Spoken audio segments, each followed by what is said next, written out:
HPSC assistant professor botany और zoology के results और उनकी सक्सेस सुनने के बाद आप लोग बड़े एक्साइटेड होंगे और अब आपके दिमाग में प्रश्न आ रहा होगा कि यार आरपीएससी और यूपीपीएससी के असिस्टेंट प्रोफेसर बनना है, कैसे बने? और ये जो कैसे बनना है इसको आपने यूट्यूब पे सर्च किया, ढेर सारी सक्सेस स्टोरीज आपने देखी होंगी और उसमें मैं सबसे पहले एचपीएससी असिस्टेंट प्रोफेसर जूलॉजी की सक्सेस स्टोरीज के कुछ थंबनेल दिखाना चाहूंगा। ये आपने जरूर देखा होगा शीतल यादव का, जो हमारे यहाँ फर्स्ट रैंक जिन्होंने हासिल की थी एचपीएससी असिस्टेंट प्रोफेसर जूलॉजी में। ये भी आपने देखा होगा दीक्षा रंगा, जिन्होंने एचपीएससी जूलॉजी में 13th रैंक देखी होगी और एक स्टूडेंट की जिद ने सबको सफल बना दिया, इस तरह का आपने हेडिंग जरूर देखा होगा। असिस्टेंट प्रोफेसर जूलॉजी मुस्कान, जो एचपीएससी में जिन्होंने 7th रैंक हासिल की थी, इनका भी आपने देखा होगा कैसे पीएचडी करते हुए भी इन्होंने सब सफलता को हासिल किया। कुल मिलाकर इस प्रकार से 12 अलग अलग स्टोरीज हैं सक्सेस की। इन सक्सेस में आपने शीतल यादव के अलावा कुछ और नाम जो मैं ऐड कर लूंगा वो है मिस प्रिया दहिया। इनकी 46.24 मार्क्स थे और रैंक 6 थी। ये आउट ऑफ 100 बोल रहा हूं मैं, 46.24 आउट ऑफ 100। दोबारा ध्यान दीजिएगा क्योंकि यहाँ पर फर्स्ट रैंकिंग की 49.56 मार्क्स, ठीक है, सब्जेक्टिव और इंटरव्यू मिलाकर। मुस्कान की जो ओवरऑल मार्क्स 46.19 और रैंक 7। उसके अलावा दीक्षा के मार्क्स 45.16, रैंक 13। मिस अभिलेश जौहर, इनके 49.96 मार्क्स यानी कि अराउंड 45 मार्क्स और रैंक 15। उसके अलावा Anya Sangwan rank 26, 42.54 marks. Miss Divya Bhardwaj 42.5 marks out of 100, rank 28। ये सभी असिस्टेंट प्रोफेसर फॉर श्योर बन चुके हैं। Miss Anjali Yadav for 39.89, rank 99 पर, चूंकि कैटेगरी में है तो इनका भी असिस्टेंट प्रोफेसर बनना तय है। उसके अलावा जिन लोगों का तय है, शीतल रानी, अनुबाला, पूनम रानी, अंजलि यादव, जो हमारे स्टूडेंट्स रहे हैं आइदर सब्जेक्टिव में या इंटरव्यू वाले कोर्स में। जब सक्सेस बॉटनी की आती है तो भी आपको देखना चाहिए कि जो नंबर ऑफ सेलेक्टेड स्टूडेंट्स हमारे यहाँ से होने वाले हैं वो है अराउंड 18 और उसमें रैंक 3, 5, 14, 21, 30, 31, 36, 39, 45 और 46 ये टॉप 50 के अंदर है जिनका फॉर श्योर असिस्टेंट प्रोफेसर बनना तय है। इसमें अश्मिता सैनी का नाम सबसे पहले मैं लेना चाहूंगा, 3rd रैंक, जिनका 60.77 मार्क्स है आउट ऑफ 100, क्योंकि बॉटनी का जो क्वेश्चन पेपर था वो कंपैरेटिवली इजी था ऐसा मानने में आ रहा है। देन गरिमा गर्ग, इनके 59.01 मार्क्स थे, 5th रैंक इनका है। Miss Divya Bhadu 55.78, rank 14। Miss Madhu 21 rank 53.74।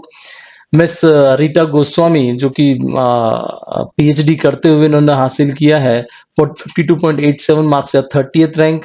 Miss Alka Sekwal 51.96, 36th rank. Miss Sadhana 67th rank, category में है तो सिलेक्शन इनका तय है, 48.82। मिस दीपिका जो कि पीएचडी करने के बाद पोस्टडॉक करते हुए इन्होंने लैब में काम करते करते इन्होंने सक्सेस को पाया, 48.38 मार्क्स के साथ, रैंक 71। इनका भी कैटेगरीज की वजह से सिलेक्शन पक्का है।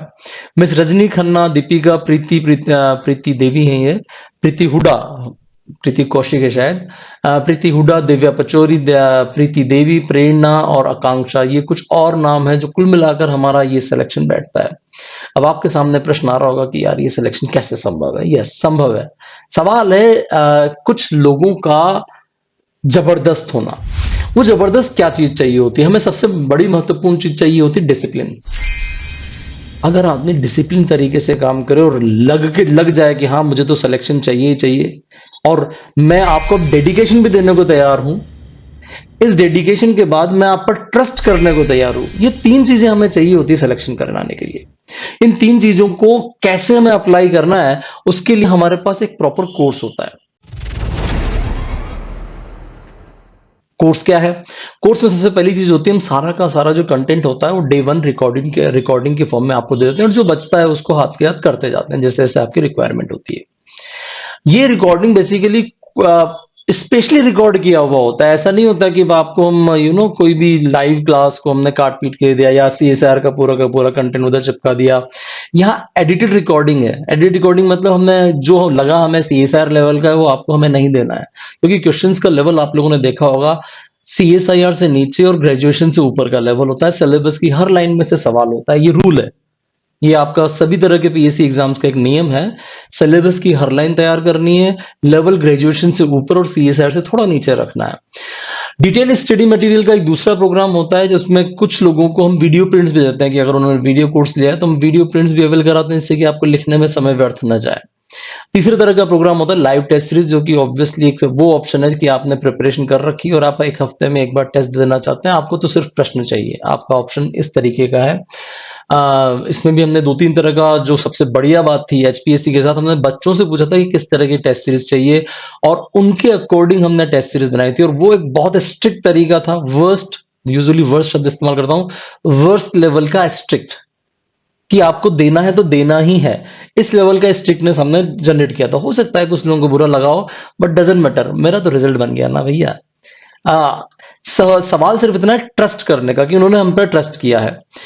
उन्होंने इस चीज पे भी ट्रस्ट किया था कि मैं इस तरह के नए नए कुछ इनोवेशंस इस्तेमाल करूं कि चिड़िया उड़ करें और प्रैक्टिस कोर्स चलाएं। तो चिड़िया उड़ और प्रैक्टिस कोर्स का भी उन्होंने एक इनोवेशन मेरा स्वीकार किया था कि हाँ सर, वी आर रेडी, आप जो चाहो वो करो, we are here to get successful. ये चौथे तरह का प्रोग्राम जो हम लोग इस्तेमाल करते हैं। पांचवें तरह का प्रोग्राम जो ऑब्वियसली स्क्रीनिंग क्वालिफाई करने के बाद आप इस्तेमाल करोगे, और वो होगा आपका सब्जेक्टिव एग्जाम की प्रिपरेशन का कोर्स। उसके अलावा आपको इंटरव्यू प्रिपरेशन का कोर्स भी हम लोग ऑफर करते हैं। जब आपका सब्जेक्टिव क्वालिफाई हो जाता है तो इंटरव्यू प्रिपरेशन का कोर्स भी आप लोग करते हैं। तो इस तरह के प्रोग्राम्स की डिटेल्स आपको काफी सारा डिस्कशन करना होगा। डायरेक्टली ये फोन मत कीजिए फीस कितनी, क्योंकि आपको पता नहीं चलेगा फीस किसकी है। आप पूछते हैं फीस कितनी है और हम बताते हैं फीस किसकी है। तो ये फीस किसकी क्या है, क्योंकि आपको सबसे ज्यादा महत्वपूर्ण मुझे नहीं पता कि कोर्स ज्यादा महत्वपूर्ण है, सिलेक्शन ज्यादा महत्वपूर्ण है या फीस। जो भी कुछ डिस्कशन करना है उसके लिए आपको गूगल फॉर्म भरना है। डिस्कशन, प्रोग्राम क्या है, fees, duration, everything will be discuss only in the zoom meeting. Google form भरिए, हम आपको इन्फॉर्म करेंगे कि आज शाम को आप हमारे साथ बैठे हैं या कल शाम को हमारे साथ बैठे हैं। अल्टरनेट डेज हम लोग छोटी छोटी मीटिंग रखते हैं, 10 से 15 मिनट आपके हम खर्च करवाएंगे, उसके अलावा और कोई तरीका नहीं है। तो थोड़ा सा अपने आप को समय दीजिए, चीजों को डिटेल में एक बार सुन लीजिए। अब मैंने बहुत छोटा सा वीडियो बनाया है just to get it aware, to make you aware कि हाँ भाई आपको थोड़ा सूचनाएं मिल जाए। I am still waiting for you. Thank you very much.